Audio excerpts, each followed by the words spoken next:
What's going on, everybody? Welcome to the channel. This is your boy Yarn Craig, where I cover everything from NBA, WNBA, basketball, all basketball in between, guys. So go ahead, like, subscribe to the channel, and we can go ahead and get to it.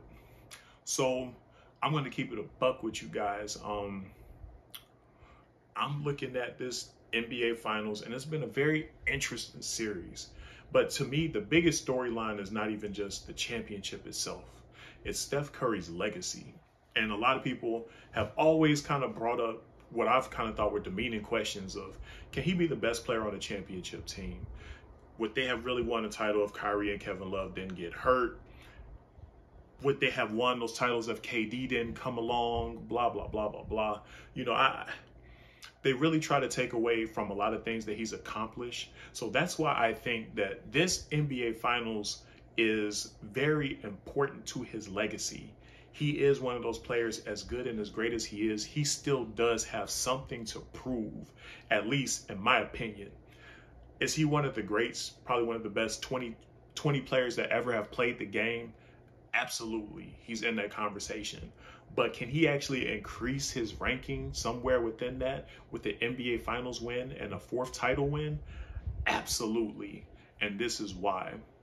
This Golden State Warriors team is not like the Warriors teams of the past. That first Golden State Warriors team chemistry was off the charts. After that, when they got Kevin Durant, they were pretty much unstoppable. Kevin Durant, Steph Curry, two top 20 players all time, two of the most skilled players playing on the same team at the same time. I mean, let's just keep it a buck. They were unbeatable, and for this past generation. But the question now serves, can Steph Curry do this as the leading guy and snatch a Finals MVP? In my honest opinion, and everybody else, and a lot of people believe this too, I mean, he should have one. I don't, and this is no disrespect to Andre Iguodala, of course. Steph Curry should have probably got that first Finals MVP, but nonetheless, it didn't happen that way. He doesn't have one. So I think getting a Finals MVP and winning the championship would be very critical for his legacy. When I just look at the numbers and the finals between the two other peers that I compare him with in this generation, who I believe, these three players, Steph Curry, LeBron, and Kevin Durant, I believe they kind of eclipse everybody else in the generation as far as accomplishments, talent, the whole package goes. Steph Curry's numbers his numbers don't quite match up with theirs when it comes to finals performances. So LeBron is 28, 10 rebounds, 7 assists in the finals, 48% from the field, 35% from three. That's pretty good. 55 finals games. That's pretty crazy. And then you got Kevin Durant, 30 points per game, 7 rebounds, 4 assists, a steal, a block, 54% from the field, 44% from three, and 91% from the free throw line. Crazy efficient numbers, he was with the Warriors for a few of those, obviously, but let's keep it a buck. Those numbers are crazy. Now, for what Steph Curry did in the finals up until, actually not up until, let's take a look at his overall finals numbers, period. And then we're going to look at his numbers for what he's averaging this series. So his overall, period, 27 points per game, 5 rebounds, 5 assists, 1 steal.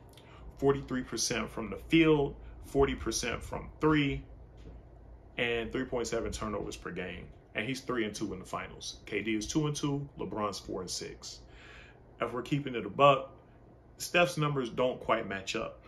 But when we fast forward to this year, if he can pull off averaging 34 points per game, what he's averaging right now on 50% shooting from the field and 49% shooting from three, we have to go ahead and boost his name up there with those guys, even in just this one finals appearance, because they're playing against a Boston Celtics team that I personally believe they're probably the antithesis. They're probably the team that is built best to actually beat them. They're long, they're athletic, they can shoot, and they defend. Best defensive team in the NBA. And with Jason Tatum and Jaylen Brown playing the way that they're playing, you're looking at probably the powerhouse of the NBA for the next 5-7 years, as long as those two stay together.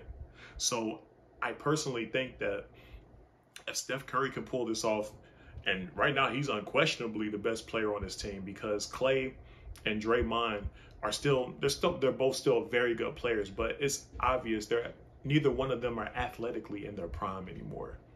Their prime is probably done for both of them. And Jordan Poole, he's kind of been up and down. Andrew Wiggins, though, has been an absolute revelation for this team because his youth and athleticism is coming in handy, offense, defense, and he's been a pretty consistent contributor, offensively for most of these playoffs too. And in this series, they need him to show up bad because Steph Curry's carrying way too much of the load as far as, dribbling the ball, having to create for himself, especially because Draymond has gone up and down. Klay has gone up and down. Jordan Poole has been up and down. The one consistent has been Steph Curry. I think that Steph Curry has everything to gain by winning the championship and getting the finals MVP. I do think this will probably knock him up a couple notches, and all the haters will have to be quiet. What else could they say if he gets the finals MVP and he beats a very, very, very good Boston Celtics team that's on the rise? Two young superstars in Boston going against the old guard of the NBA with the Golden State Warriors. This Boston team is pretty, again, like I said, they're perfectly equipped to beat them. Tell me what you think, guys. Can Steph Curry improve his legacy? Do you think the Warriors are going to pull it out? I'm picking the Warriors in...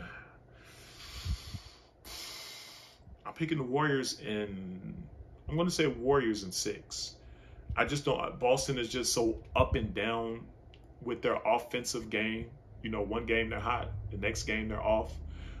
But Boston, one thing is for certain, their athleticism and the ball creators, they're just a young cerebral team, man. Like Tatum, Brown, and Marcus Smart, Al Horford's not young, but like those other young guys, man, their aggressiveness is giving Golden State problems. An athletic, aggressive, physical team can give Golden State the blues. This isn't the Golden State Warriors teams of past where they're just so fluidly. Their offense is just fluid. They're still good, and this is still an iteration of Golden State basketball. But I would say their golden days, for the most part, seem to be behind them, and they probably, after this season, they probably are going to need to inject some more athleticism in their roster to really stay current with the rest of the NBA, because they're getting cooked by Jason Tatum and Jaylen Brown. Celtics are still very well win the series, but I'm going Warriors. I'm going Warriors in 6. And this is solely based off of the very thing that people are hating on Steph the most about.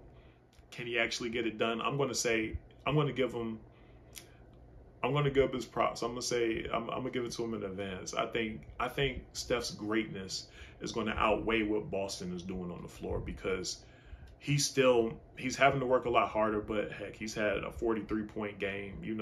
If you bust in 40-point games in the NBA Finals, there's something. It is something against the best defense in the NBA, the same defense that just gave KD the blues a few series ago. Come on, guys. I think this is. It really looks like this is Steph's year for him to shut up all the critics and the haters. But that's my video, guys. Peace.